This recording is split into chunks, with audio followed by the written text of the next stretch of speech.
வணக்கம் நண்பர்களே, welcome to my channel cocktail furious. இப்போ நம்ம பார்க்க போற வீடியோ IPL 2024 மேட்ச் 64 ரிவ்யூ தாங்க. Delhi Capitals versus Lucknow super Giants at Delhi நடந்து முடிஞ்சிருச்சு. அண்ட் டெல்லி கேபிட்டல்ஸ் 19 ரன்ஸ் வித்தியாசத்துல இந்த மேட்சை வின் பண்ணிட்டாங்க. இது அவங்களோட கடைசி லீக் மேட்ச். ஸோ 14 பாயிண்ட்ஸோட இருக்காங்க. And Lucknow super giants 2 match இந்த மேட்சோட சேர்த்து இருந்தது. ரெண்டுமே வின் பண்ணாங்கன்னா 16 பாயிண்ட்ஸ் கிடைச்சிருக்கும். அவங்களுக்கு பிளே ஆஃப் போகும் சின்ன ஆப்பர்ச்சுனிட்டி இருந்திருக்கும். பட் இப்போ வந்து பாத்தீங்கன்னா கண்டிப்பா அது வாய்ப்புகள் ரொம்பவே கம்மி தான் சொல்ல முடியும் இந்த தோல்வியினால. அண்ட் ஈவன் தோ டெல்லியும் வின் பண்ணாலும் கிட்டத்தட்ட இந்த ரெண்டு டீமுமே வந்து பாத்தீங்கன்னா அவுட் ஆஃப் திஸ் IPL 2024 தாங்க. ரொம்ப 0.1% தான் உங்களுக்கு இருக்கு, which is not possible at all. So official-ஆனாலும் இந்த ரெண்டு டீம் வந்து பாத்தீங்கன்னா almost out of this IPL 2024. Delhi will be happy, at least அவங்களோட லாஸ்ட் மேட்ச் ஒரு விக்டரியோட போயிருப்பாங்க. லாஸ்ட் மேட்ச் பெங்களூரோட வந்து பாத்தீங்கன்னா உங்களுக்கு நல்லா தெரியும், ரிஷப் பந்த் விளையாடல. ஏன்னா அவர் வந்து பாத்தீங்கன்னா பேன் பண்ணியிருந்தாங்க. ஏன்னா 3 times ஓவர் ரேட் ரொம்ப ஸ்லோவா போட்டதுனால முதல் 2 தடவை வந்து பாத்தீங்கன்னா ஃபைனோட நிறுத்தினாங்க. 3வது தடவை ரூல் புக் படியே வந்து பாத்தீங்கன்னா கேப்டனுக்கு ஒரு மேட்ச் பேன் இருக்கு. அதுதான் எக்ஸாக்ட்லி ரிஷப் பந்துக்கு நடந்தது. அது ரொம்ப டிஸ்அட்வான்டேஜா அமைஞ்சிருச்சுங்க டெல்லிக்கு. So anyway they'll be happy with this match. So இனிஷியலா வந்து பாத்தீங்கன்னா டாஸ் வின் பண்ணி KL ராகுல் வந்து போலிங் எடுத்தார். ஆக்சுவலா டெல்லி விக்கெட்ல இந்த சீசன்ல நம்ம என்ன பார்த்தோம்னா ஃபர்ஸ்ட் பேட்டிங் விளையாடுற டீம் தான் வின் பண்ணுது. என்ன வேணா சின்ன கிரவுண்டா இருக்கட்டும், ஃபிளாட் ட்ராக்கா இருக்கட்டும், பட் ஃபர்ஸ்ட் பேட்டிங் ஆட்டி நீங்க ஒரு 220 ஸ்கோருக்கு மேல அடிச்சிட்டாலே இல்ல 210க்கு மேல அடிச்சாலே கண்டிப்பா அது எஃபெக்டிவ் ஸ்கோரா தான் வந்து அமையுது. பட் எதுக்காக லக்னோ சூப்பர் ஜெயின்ஸ் வந்து பாத்தீங்கன்னா சேசிங் எடுத்தாங்கன்னு தெரியல.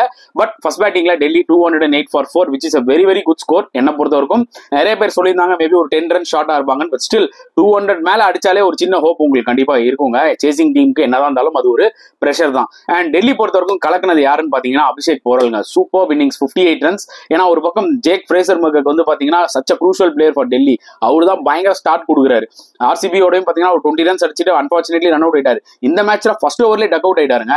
அது ஒரு மிகப்பெரிய ப்ளோ டெல்லிக்கு. ஏன்னா அவர் தான் ஜென்ரலா ஸ்டார்ட் கொடுப்பாரு. பட் அவர் அவுட் ஆனாலும் அபிஷேக் போரல் அந்த ரெஸ்பான்சிபிலிட்டி எடுத்துட்டு ஒரு சூப்பர் நாக் விளையாடினாருங்க. 58 of 35 பால், ஸ்ட்ரைக் ரேட் பாத்தீங்கன்னா கிட்டத்தட்ட 180. சூப்பர் இன்னிங்ஸ் தான் சொல்ல முடியும். அண்ட் அதுக்கு ஏற்ற மாதிரி பாத்தீங்கன்னா நம்பர் 3ல வந்து ஷை ஹோப் அவரும் ஒரு யூஸ்ஃபுல் 35 ரன்ஸ் அடிச்சாரு. பண்டும் ஒரு யூஸ்ஃபுல் 32. இந்த என் ட்ரிஸ்டன் ஸ்டப்ஸ் தாறுமாறான இன்னிங்ஸ்ங்க. 57 of 25 பால்ஸ் ஏதோ சீரியஸா செம ஹிட்டிங்க. இந்த வருஷத்துல டெல்லி கேபிட்டல்ஸ்க்கு ஒரு வரப்பிரசாதம் யாருன்னு கேட்டீங்கன்னா ட்ரிஸ்டன் ஸ்டப்ஸ். யாருமே எதிர்பார்த்திருக்க மாட்டோம் ஸ்டப்ஸ் இந்த அளவுக்கு விளையாடுவார் இந்த சீசன்ல அப்படின்னு சொல்லி. நம்ம கூட நினைச்சோம் மேபி அவர் சவுத் ஆப்பிரிக்கால நல்லா விளையாடலாம், பட் இந்தியன் கண்டிஷன்ஸ்க்கு எக்யூப் ஆவாரா அப்படி ஒரு மிகப்பெரிய கேள்வி கூறி இருந்துச்சு அவர் மேல. பட் இந்த அளவுக்கு ஒரு கன்சிஸ்டன்சி காமிச்சிருக்காரு. அது மட்டும் இல்லாமல் அவரோட ஆஃப் ஸ்பின்னர்ஸ் அது ரொம்ப யூஸ்ஃபுல்லா இருக்கு. அவர் வந்து போலிங் போட்டாலே ஒரு விக்கெட்டாவது மினிமம் எடுக்கிறாரு. So he seems to be such a key player, useful player for Delhi. பார்க்கலாம் மெகா ஆக்ஷன்ல அவங்க வந்து இவரை ரீடைன் பண்றாங்களான்னு சொல்லிட்டு. பட் நிஜமாவே வேல்யூபிள் பிளேயருங்க, அதுல எந்த டவுட்டும் இல்ல. அதுக்கேற்ற மாதிரி தான் ஒரு சூப்பர் நாக் விளாடினாரு. 57 of 25. அந்த ஒரு மொமெண்டம்னால தான் 208 அடிக்க முடிஞ்சது டெல்லிக்கு. புரியுதா உங்களுக்கு? And when it comes to LSG bowling பெருசா சொல்லிக்கிற அளவுக்கு இல்லைங்க. மேபி நம்ம பிஷ்னாய் கொஞ்சம் நல்லா எக்கனாமிக்கலா போட்டு ஒரு விக்கெட் எடுத்தாரு. மோஷின் கான் விக்கெட் எடுக்கலனாலும் எக்கனாமிக்கலா போட்டாரு. பட் மற்ற போலர்ஸ் எல்லாருமே அடிச்சு நொறுக்கிட்டாங்க தான் சொல்ல முடியும். அண்ட் சேசிங்ல not a great start, not ideal start for LSGன்னு சொல்லலாம். 44 for 4 இன்ஃபேக்ட். ஸோ கொடூரமான ஸ்டார்ட். KL ராகுல் கிட்ட எக்ஸ்பெக்டேஷன்ஸ் அதிகமா இருந்தது. ஏன்னா லாஸ்ட் 2 மேட்சஸ் அவர் சரியா விளையாடவே இல்லை வித் புவர் ஸ்ட்ரைக் ரேட். இந்த மேட்ச்ல அவர் மேல நிறைய எதிர்பார்ப்பு இருந்தது. ஒரு பவுண்டரி அடிச்சாரு. பட் இஷாந்த் சர்மாவோட ஸ்லோவர் பால்ல டிசீவ் ஆகி கவர்ஸ்ல கேட்ச் கொடுத்து அவுட் ஆயிட்டாரு. அண்ட் அதுக்கப்புறம் டக்குன்னு விக்கெட்ஸ் போக ஆரம்பிச்சது. Huge credit to Ishant Sharma. என்ன ஒரு கம்பேக் அவருக்கு. அதாவது இந்த மனுஷன் 2008ல இருந்து, அதாவது இனாகரல் IPL டோர்னமெண்ட்ல இருந்து விளையாடிட்டு இருக்காரு. புரியுதா உங்களுக்கு? அப்பப்போ வந்து சில சீசன்ஸ் நல்லா போட்டிருக்காரு, சில சீசன்ஸ் வந்து பாத்தீங்கன்னா பேடா போட்டிருக்காரு, சில சீசன்ஸ் இன்ஜுரினால நிறைய சீசன்ஸ் மிஸ் பண்ணிருக்காரு. பட் ரீசெண்டா பாத்தீங்கன்னா டெல்லிக்கு சூப்பரா பண்ணிட்டு இருக்காரு. அண்ட் அது லாஸ்ட் மேட்ச் RCB-யோடையும் செமையா போட்டாரு. இந்த மேட்ச்ல வந்து பாத்தீங்கன்னா டாப் ஆர்டரை கலட்டி கொடுத்துட்டாருங்க. ஆக்சுவலா 3 விக்கெட்ஸ், க்ரூஷியல் விக்கெட்ஸ்ங்க எல்லாமே. ஆக்சுவலா அமைஞ்ச LSG KL ராகுலோட விக்கெட்டு, and at the same time வந்து பாத்தீங்கன்னா டிகாக்கோட விக்கெட்டு, அதுக்கப்புறம் தீபக் கூடா, இதெல்லாம் ரொம்ப குரூஷியலா வந்து அமைஞ்சுன்னு தான் சொல்ல முடியும். ஸோ 3 விக்கெட் அவர் ஃபர்ஸ்டே கேட்டிட்டாரு. அப்பவே LSGக்கு ஒரு மிகப்பெரிய set back. And Marcus Stoinis மேலதான் அதிகமா நம்பிக்கை வச்சிருந்தாங்க. ஏன்னா ஒரு 200 ரன் மேல சேசனும் போது சேப்பாக் ஞாபகம் தான் அவங்களுக்கு வந்திருக்கும். ஏன்னா CSK ஓட சேப்பாக்லேயே போய் மார்க்கஸ் ஸ்டோனிஸ் ஒரு fantastic, one of the best 100 by a foreigner-னே சொல்லலாம் இந்த IPL வரலாற்றுல.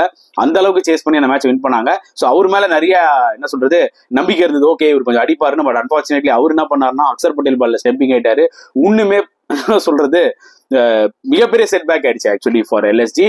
அதுக்கப்புறம் கேட்ச் அப் கேம் தான். பட் டெஃபினட்டா நிக்கலஸ் பூரான் நம்ம பாராட்டணுங்க.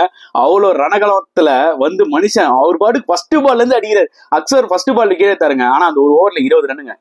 வேற level batting, literally attacking batting. என்ன சிச்சுவேஷன் இருந்தாலும் என்னோட பிளஸ் என்ன அட்டாக்கிங் கேம், அதை நான் பண்றேன்னு சொல்லிட்டு தான் பூரான் ஒரு ஃபேண்டாஸ்டிக் ஒரு ஒரு ஃபியர்லெஸ் நாக் விளையாடினாருங்க. 27 பால் 61. அவர் இருந்தவருக்கும் டிசிக்கு வந்து பாத்தீங்கன்னா லைக் ரிஷப் பண்டோ சரி பிளேயர்ஸ்க்கோ சரி அள்ளு விட்டுருச்சு. ஆக்சுவலி என்னடா இந்த மனுஷன் இப்படி விளையாடுறாரு. அவர் அவுட் ஆனதுக்கு அப்புறம் தான் வந்து பாத்தீங்கன்னா அவங்களுக்கு ஒரு ரிலீஃப் வந்துச்சு. And ads good catch from Axar Patel. Already Axar Patel ஒரு கேட்ச் விட்டு இருந்தாரு. பட் இந்த பூரானோட விக்கெட் ரொம்ப ரொம்ப குரூஷலா அமைஞ்சது. செம கேட்ச் எடுத்தாரு முகேஷ் குமார் போலிங்ல. அண்ட் 109 for 6 மாதிரி ஆச்சு. ஓகே, கம்பேக் ஆயிட்டாங்க. திரும்பி சுருட்டிடுவாங்க 30 ரன்ல ஒரு 40 ரன்ல சுருட்டிடுவாங்க போல இருக்கு. பெரிய விக்டரி போல டிசி இன்னைக்கு அப்படின்னு நினைச்சோம்னா அப்பதான் ஒரு twist. Arshad Khan left arm bowler இருக்கார்ல, அவர் வந்து பாத்தீங்கன்னா ஒரு சூப்பர் நாக், அன்எக்ஸ்பெக்டட் நாக். அவர் கொஞ்சம் பேட் பிடிப்பாருன்னு தெரியும், பட் இந்த அளவுக்கு பிடிப்பாரான்றத பாத்தீங்கன்னா இந்த மேட்ச்ல தான் நம்ம தெரிஞ்சுக்க முடிஞ்சது. சூப்பர் இன்னிங்ஸ் 58 ஆல்மோஸ்ட் பாத்தீங்கன்னா 30 பாலுக்கு மேல சரியான நாக்கு. சொல்றதுக்கு எதுவுமே இல்லை. யாருமே எக்ஸ்பெக்ட் பண்ணிருக்க மாட்டாங்க ஆக்சுவலி இந்த மாதிரி வந்து அர்ஷத் கான் விளையாடுவாருன்னு சொல்லிட்டு. ஸோ ஆல்மோஸ்ட் முடிஞ்சு போன கேம் திருப்பியும் வந்து பாத்தீங்கன்னா அவரோட நாக்னால கடைசி ஓவருக்கும் இந்த ஒரு ஹோப் இருந்தது. புரியுதா உங்களுக்கு? குணால் பாண்டியாவோட அவர் கொஞ்சம் பார்ட்னர்ஷிப் போட்டிருந்தாரு. குணால் பாண்டியா ஸ்டெம்பிங் ஆயிட்டார் குல்தீப் பால்ல. அண்ட் அதுக்கப்புறமா வந்து பாத்தீங்கன்னா டெய்லண்டர்ஸ் வச்சு அப்படி இப்படி விளையாடிட்டு இருந்தாரு. பட் டெஃபினட்டா எனக்கு தெரிஞ்சு பாத்தீங்கன்னா கொஞ்சம் யாராவது ஒருத்தர் குணால் பாண்டியாவே கொஞ்சம் சென்சிபிளா கொஞ்சம் கூட அர்ஷத் கானோட நின்று விளையாடிந்தா மேபி எல்எஸ்டி இந்த மேட்ச் வின் பண்ண வாய்ப்புகள் நிறைய இருந்திருக்கும். பட் விக்கெட்ஸ் ஒரு பக்கம் போக போக பட் அர்ஷத் கான் கடைசி வரைக்கும் நம்பிக்கையோட விளையாடினாரு. அந்த last over obviously it become so tough. So 19 runs டியாஸ்ல தோத்துட்டாங்க. Good effort from Arshad Khan கண்டிப்பா சொல்லி ஆகணும். அதுக்குள்ள அவர் ஒரு ஆல்ரவுண்டர் பெருசா கிடைச்சிட்டாங்க. நிறைய பேர் பேசுறாங்க. ஸோ என்ன பொறுத்தவரைக்கும் பாத்தீங்கன்னா ஒரே மேட்ச்ல நம்ம எந்த பிளேயர்ஸும் ஜட்ஜ் பண்ணக்கூடாது. பட் சீரியஸா சொல்லணும்னா Arshad Khan has a good talent both in ball as well as with bat. ரெண்டுத்திலும் நல்ல டேலண்ட் இருக்குன்னு தான் சொல்ல முடியும். பொறுத்து வந்து பார்க்கலாம் நெக்ஸ்ட் இயர் ஆக்ஷன்ல யார் அவர் எடுக்கிறாங்க, அவர் எப்படி பெர்ஃபார்ம் பண்ண போறாரு. பட் ஆனா ஒரு நல்ல ஒரு டேலண்ட், ஒரு யூஸ்ஃபுல்லான ஒரு டேலண்டா பார்த்தோன்றதா சொல்ல முடியும். And Delhi will be happy. Yes, they might be disappointed. அவங்க பிளே ஆஃப் போக முடியாதுன்றது அவருக்கு நல்லா தெரியும் அவங்களுக்கு. But still at least they will be happy with their progress. Imagine பண்ணி பாருங்க எப்படி ஆரம்பிச்சாங்க டோர்னமெண்ட்டை. ஜேக் ஃப்ரேசர் மகா உள்ள வந்தாரு, அதுக்கப்புறம் சீனே வேற. இன்னைக்கு அட்லீஸ்ட் they got 14 points. புரியுதா உங்களுக்கு? லாஸ்டா வந்து நிப்பாங்களா, லாஸ்ட் பாயிண்ட்ஸ் டேபிள்ல லாஸ்டா வந்து நிப்பாங்களா நினைச்சோம் நம்ம டிசி. பட் அட்லீஸ்ட் இப்போ வந்து பாத்தீங்கன்னா 5th பொசிஷன்ல இருக்காங்க. So seriously that's a great effort. அதுக்காக உங்களை பாராட்டி ஆகணும். எல்எஸ்டி டிசப்பாயிண்டிங் டோர்னமெண்ட் தான். நடுவில் பேச்சஸா செமையா விளாண்டாங்க. சிஎஸ்கே பேக் டு பேக் அடிச்சாங்க. டெஃபினட்டா இவங்க டாப் 4 கூட நுழைவாங்கடா அப்படின்ற மாதிரி தோணுச்சு. பட் எப்பவுமே யூனிட் விளையாடுறது தான் ரொம்ப ரொம்ப கீ. அதுதான் எல்எஸ்டி இந்த வாட்டி பண்ணல. இப்போ நம்ம கெத்து பேட்ஸ்மேன் ஆஃப் த மேட்ச், ஆக்சுவலா கெத்து பேட்ஸ்மேன்ஸ் ஆஃப் த மேட்ச் நமக்கு சொல்லணுங்க. ஜஸ்ட் ஒரு பேட்ஸ்மேனோட நிறுத்த முடியாதுங்க. அபிஷேக் போரல், டிஸ்டன் ஸ்டெப்ஸ் அடிச்ச நாக்கு ரொம்ப ரொம்ப குரூஷியல். டெல்லிக்கு தைரியமா விளாண்டாங்க ரெண்டு பேருமே. ஒருத்தர் 58, ஒருத்தர் 57. அன்பலியபிள் இன்னிங்ஸ் ரெண்டு பேருமே தைரியமா விளாண்டாங்க. அதனாலதான் வந்து பாத்தீங்கன்னா வின்னிங் டீம்ல இருந்து இந்த 2 பேட்ஸ்மேன் எடுக்கிறேன். லூசிங் டீம்ல வந்து கண்டிப்பா 2 பேட்ஸ்மேன் எடுக்கிறாங்க. ஏன்னா 44 for 4 அண்டர் பிரஷர்ல இருந்து 61 ரன்ஸ் இன் 27 balls மிக்கலஸ் பூரான் அடிச்சதெல்லாம் அல்டிமேட்டுங்க. பூரான்னா யார் அப்படின்ற மாதிரி காமிச்ச மாதிரி இருந்தது. At the same time Arshad Khan unexpected innings 58 of 28 balls ஏதோ அவரும் செமையா விளாண்டாரு. ஸோ லூசிங் டீம்ல இருந்து இந்த 2 பிளேயர்ஸ் நம்ம சொல்லலாம், வின்னிங் டீம்ல இருந்து இந்த 2 பிளேயர்ஸ் சொல்லலாம். இவங்க தான் வந்து பாத்தீங்கன்னா கெத்து பிளேயர்ஸ் ஆஃப் த மேட்ச் இன்னைக்கு. ஸோ கெத்து bowler of the match obviously the veteran Ishant Sharma. வேற லெவல் போலிங்க. 4 overs 34 runs 3 wickets. கேமே செட் பண்ணதே இஷாந்த் சர்மா தான். மெயின் 3 wickets டாப் ஆர்டர்ல எடுத்தார்ல, அப்பவே வந்து பாத்தீங்கன்னா டெல்லி ஆல்மோஸ்ட் மேட்சை வந்து ஒரு 40% வின் பண்ணிட்டாங்கன்னு தான் எனக்கு தோணுச்சு. ஸோ கெத்து bowler of the match award goes to Ishant Sharma. So all rounder of the match அப்படின்னு நம்ம சொன்னா அர்ஷத் கானுக்கு கொடுக்கலாங்க. போலிங் வந்து கொஞ்சம் எக்ஸ்பென்சிவா இருந்தாலும் ஒரு டீசெண்டா போட்டாரு. அட் த சேம் டைம் பேட்டிங்லயும் ஒரு நல்ல knock 58 runs out of nowhere. எல்எஸ்டிக்கு கடைசி வரைக்கும் ஒரு ஹோப் கொடுத்ததே அந்த அர்ஷத் கானோட அந்த இன்னிங்ஸ் தான். ஸோ அதனாலதான் வந்து பாத்தீங்கன்னா all rounder of the match award வந்து நம்ம அர்ஷத் கானுக்கு தரோம். Ultimate fielder of the match கண்டிப்பா நான் அக்சர் பட்டேல் கொடுப்பாங்க. செம்ம கேட்சுங்க அது பூராந்து, சரியான கேட்ச். ஏன்னா அதெல்லாம் வந்து ஒரு இம்பார்ட்டன்ட் மூவ்மெண்ட். பூரான்லாம் ஸ்டே பண்ணியிருந்தாருன்னா மேட்சே முடிஞ்சு போயிருக்கும். புரியுதா உங்களுக்கு? ஸோ எனக்கு தெரிஞ்சு வந்து பாத்தீங்கன்னா குரூஷலா வந்து அமைஞ்சதே வந்து பாத்தீங்கன்னா அந்த பூரானோட கேட்ச் தான். So ultimate fielder of the match award goes to Axar Patel. சொதப்பல் ஆஃப் த மேட்ச் கண்டிப்பா நம்ம வந்து பாத்தீங்கன்னா எல்எஸ்டியோட டாப் ஆர்டர் தான் சொல்லணும். கேஎல் ராகுலோட ஃபார்ம் ரொம்ப சொதப்பலா இருக்கு. ஸ்டோனிஸோட இன்டிஃபரண்ட் ஃபார்ம் ரொம்ப சொதப்பலா இருக்கு.